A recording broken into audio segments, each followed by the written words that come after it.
तो भाई लोग स्वागत है आपसी का मेरे और एक वीडियो में। तो आज की वीडियो में रिव्यू करना लोग कर नेटफ्लिक्स पे रिलीज हुई एक series, Indian series, drama series जिसका नाम है फेम गेम। हाँ, वही फेम जिसके लिए मैं यहाँ पे मेहनत कर रहा हूँ, जो कि मुझे नहीं मिल रहा। फिर भी ठीक है आप लोग इस जगह पे फिर भी ठीक है, क्योंकि आपने कोई भी इज्जत नहीं है। लेकिन इस सीरीज़ की इज्जत क्यों है? क्योंकि इस सीरीज़ में बड़े बड़े है एक्टर एक्ट्रेस, बहुत ही ज़्यादा बड़े। इसीलिए मैं इस सीरीज़ को देखने के लिए बैठा था, क्योंकि मुझे लगा इतने बड़े हैं तो कुछ तो बड़े नाम तो होंगे और बड़े कुछ तो होंगे, जिसके लिए मैं देखने के लिए बैठा। लेकिन उतना कुछ खास नहीं लगा, क्योंकि नेटफ्लिक्स की सीरीज़ है, ऑटोमेटिकली आपकी जो कुछ भी एक्सपेक्टेशन है ना वो यहाँ पे चली जाती है, बहुत ज़्यादा खड़े हो जाते हैं। अलग बात है कि आपके एक्सपेक्टेशन कुछ और होते हैं और सीरीज़ में कुछ और निकल के आता है। सबसे पहले बात करें ये सीरीज़ बनाई क्यों बनाई सीरीज़? क्योंकि सीरीज़ में ऐसा कुछ भी नहीं था जिसके लिए आपको सीरीज़ पूरी तरह से पसंद आ सकती है। क्योंकि सीरीज़ की कहानी एकदम सिंपल है। एक स्टार है और वो स्टार अपनी स्टारगिरी में बहुत ज़्यादा फेमस है, और वो फेमस होने के कारण आजकल के ज़माने में उसे उतना कुछ ज़्यादा फेम नहीं मिलता। लेकिन जो कुछ भी उसकी घर की समस्या होती है उसके कारण वो कुछ ऐसे कांड कर देता है जो कि सीरीज़ में देखने लायक है। लेकिन फिर भी एक स्टार की ज़िंदगी अलग होती है, एक सर्वसाधारण आदमी की ज़िंदगी अलग होती है। आप एक स्टार को उतना ज़्यादा कनेक्ट नहीं कर सकते, लेकिन एक आदमी जो कि अलग टाइप की ज़िंदगी जी रहा है उसे आप ज़्यादा कनेक्ट करके दिखा सकते हो। लेकिन एक स्टार होता है, चाहे वो कितना भी ज़्यादा चूतिया हो या कितना भी ज़्यादा गरीब हो। हाँ, गरीब तो नहीं होता स्टार, लेकिन हाँ उससे आप लोग उतना ज़्यादा कनेक्ट नहीं कर सकते जितना आप एक आदमी से कर सकते हो, मेरे जैसे। फिर भी माधुरी दीक्षित के कारण हम लोग बहुत ज़्यादा उस स्टार के साथ कनेक्ट कर सकते हो, क्योंकि उस स्टार की कहानी लगभग वैसी है जैसे हमारी मैम की है। हाँ, वैसी कहानी सेम टू सेम, हाँ वैसी फिल्मों को दिखाया गया है जो कि आज तक माधुरी दीक्षित की है। उन्होंने जो कुछ भी उन्होंने फिल्में की है उन्हें दिखाया गया है। पूरी सीरीज़ के दौरान उनकी जो कुछ भी पुरानी फिल्में थी ना, उनके बहुत सारे गाने, उनकी बहुत सारी फिल्मों के सीन, इन सब को बहुत ही अच्छी तरह से दिखाया गया है, जो एक्स्ट्राऑर्डिनरी चीज़ लगती है देखने के लिए। तो सीरीज़ की एपिसोड की बात करें तो सीरीज़ में लगभग 8 एपिसोड है, ये 5 नहीं, इसमें और 3 ऐड होते हैं। 8 एपिसोड है जो कि देखने लायक है। लेकिन मुझे ऐसा क्यों लगा कि ये 8 एपिसोड है ना बहुत ही ज़्यादा लंबे खींचे गए हैं, क्योंकि पूरी सीरीज़ में पहले तो ड्रामा है, आपको कुछ भी एक्शन देखने के लिए में नहीं मिलेगा। क्योंकि आप सभी को पता ही होगा कि फेम के नाम पे सिर्फ आपको ड्रामा ही दिखा सकते हैं, और तो और लव स्टोरी, वही घटिया वाली लव स्टोरी जिसमें एक आशिक है, बहुत ज़्यादा चूतिया आशिक है, जो कि अपनी गलतियों के कारण कुछ ऐसे कांड कर बैठता है जो कि नहीं करनी चाहिए।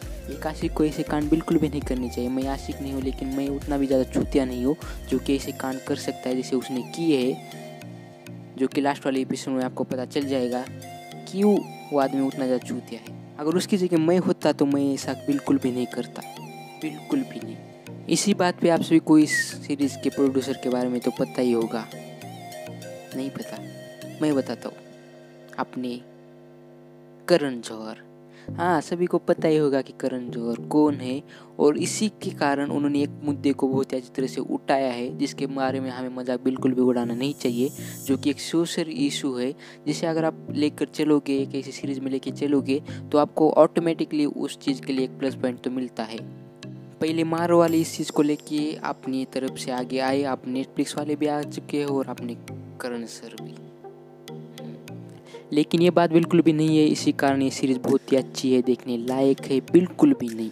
पूरी सीरीज़ मुझे हॉटस्टार जैसी लगी, क्योंकि एक हॉटस्टार की सीरीज़ होती है ना जो कि एकदम ब्राइट कलर लेके चलती है, वैसी सेम टू सेम फीलिंग आती है जब आप इस सीरीज़ को देखने के लिए बैठते हो।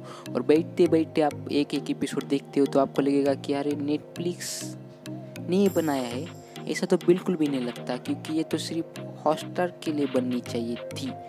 लेकिन नेटफ्लिक्स सिर्फ उस टुडुम आवाज़ के साथ ही आपको लगेगा कि हाँ नेटफ्लिक्स वालों का हाथ है कुछ तो इसके पीछे। इसी कारण मुझे बहुत ज़्यादा बुरा लगा, क्योंकि पूरी सीरीज़ ब्राइट थी, ब्राइट, कुछ भी ऐसा डार्क नहीं था, सिर्फ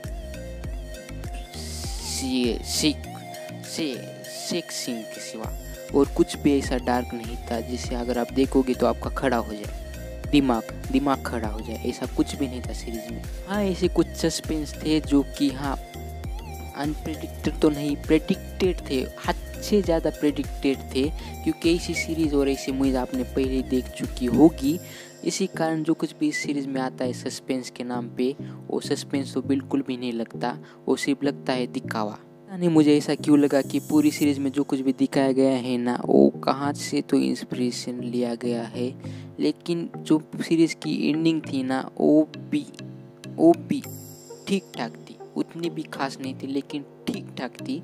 आपको लगेगा कि हाँ कुछ तो देखा है, जो कि दिल में तो नहीं, लेकिन हाँ मेरे मुंह में तो आया है, क्योंकि सीरीज़ की कास्ट है ना वो अच्छी है, ठीक ठाक तो नहीं लेकिन बहुत ज़्यादा अच्छी है, पुरानी है लेकिन ज़बरदस्त है। और पुरानी माधुरी दीक्षित इनकी जैसे एक्टर अगर आती है अपनी तरफ से कुछ ऐसी नया कुछ तो लाती है, जो कि सीरीज़ की तौर पे आपके सामने रखा दिया जाता है, तो आपको अच्छा ही लगता है। और मुझे भी अच्छा लगा, मुझे भी अंदर से बहुत ज़्यादा अच्छा लगा, क्योंकि ऐसी चीज़ें सामने आनी चाहिए। बाद में पता नहीं मुझे ऐसा लगा कि हाँ बनाया तो है, गालियाँ फीलियाँ सब कुछ है, नेटफ्लिक्स वाली सीरीज़ है तो आप सभी को पता ही होगा, लेकिन हाँ हॉटस्टार वाली फीलिंग आई तो मुझे थोड़ा बहुत तो बुरा लगा। और ज़्यादा डार्क और ज़्यादा स्टोरी में कनेक्टिविटी तो चाहिए थी, जो कि मुझे तो नहीं दिखी। अगर आपको दिखी होगी तो कमेंट करके ज़रूर बताना, ऐसी कौन सी चीज़ है जो आपको गूज़बम्प देती है। मुझे तो सिर्फ एक ही ऐसी चीज़ लगी जो कि मुझे गूज़बम्प देती है, जब वो वाला सीन आता है, जब वो लेके आती है और अपने बच्चों के लिए कुछ तो करने का उसके अंदर दम था, वो वाला सीन सिर्फ मुझे बहुत ज़्यादा अच्छा लगा। और तो और जो हमारे माधुरी दीक्षित उनकी परफॉर्मेंस है ना, मुझे बहुत ज़्यादा अच्छी लगी। बाकी सभी की परफॉर्मेंस भी बहुत ज़्यादा अच्छी थी। परफॉर्मेंस वाइज आपको ये सीरीज़ है ना बिल्कुल भी कहीं पर भी बोर नहीं करने वाली, आपको मज़े दिलाएगी। लेकिन जो स्टोरी वाइज है ना, ये सीरीज़ आपको थोड़ा बहुत बोर कर सकती है, लेकिन पूरी भी स्टोरी है ना वो ठीक ठाक है। ऐसे थोड़े बहुत सोशल पॉइंट है जो कि आपको अच्छे लगेंगे और मुझे भी अच्छे लगे हैं, लेकिन जो सीरीज़ की थोड़ी सी वाली एंडिंग है ना, वो मुझे तो ठीक ठाक लगी, उतनी भी ख़राब नहीं थी। हाँ प्रेडिक्टेड बहुत ही ज़्यादा हो जाती है कि आपको पता चल जाता है कि हाँ एंडिंग में वो हो सकता है, लेकिन उसके बारे में हम लोग क्या ही कर सकते हैं। थोड़ा बहुत तो प्रेडिक्ट हम कर ही सकते हैं, जो कि सही भी निकलता है। तो इसी कारण आपको सीरीज़ ठीक ठाक लगेगी। अगर आपको कुछ ऐसा देखना है, अगर आप बोर हो रहे हो, बहुत ज़्यादा ज़िंदगी से आप परेशान हो सकते हो और आपकी ज़िंदगी एकदम झंड हो चुकी है, तो ही आप इस सीरीज़ को देखिए। अगर आपकी ज़िंदगी झंड हो चुकी है तो, क्योंकि सीरीज़ ऐसी आउटस्टैंडिंग नहीं है और बहुत ज़्यादा ख़राब भी नहीं है, सीरीज़ ठीक ठाक है, देखने लायक है। और जो कुछ भी हमारे मार्टिक्स और जो कुछ भी पुराने वाले थोड़े बहुत एक्टर है, जो कुछ भी नए एक्टर है और उनकी परफॉर्मेंस है एक प्लस पॉइंट है। और स्टोरी की जो कुछ भी एक सस्पेंस वाली थीम है ना, वो ठीक ठाक लगी मुझे, बस इतना ही। अगर आपको ये नहीं देखना तो आप क्राइम पेट्रोल भी देख सकते हो, दोनों में कुछ भी आपको ऐसा फ़र्क देखने के लिए नहीं मिलेगा। नहीं तो अपना सावधान इंडिया तो पड़ा ही हुआ है, क्योंकि सेम ही है थीम दोनों की भी। तो बस आज के मिनट नहीं, अगर आपको वीडियो पसंद आता है वीडियो को लाइक कीजिए। अगर आपने सीरीज़ देखी है तो आपको सीरीज़ कैसी लगी मुझे कमेंट करके ज़रूर बताना। मुझे तो सीरीज़ ठीक ठाक लगी, देखने लायक लगी, थोड़ी बहुत इंटरटेनिंग लगी। तो आपको कैसी लगी कमेंट करके ज़रूर बताना। अगर आप चैनल पर नए हो तो नीचे वाला लाल बटन है दबा दो, सब्सक्राइब कर दो, वीडियो को शेयर करो और कमेंट करके ज़रूर बताना कि आपको ये सीरीज़ कैसी लगी। लाइक भी ज़रूर कर देना प्लीज़, ठीक है। तो बस मिलता है वीडियो में, तब तक के लिए बाय बाय।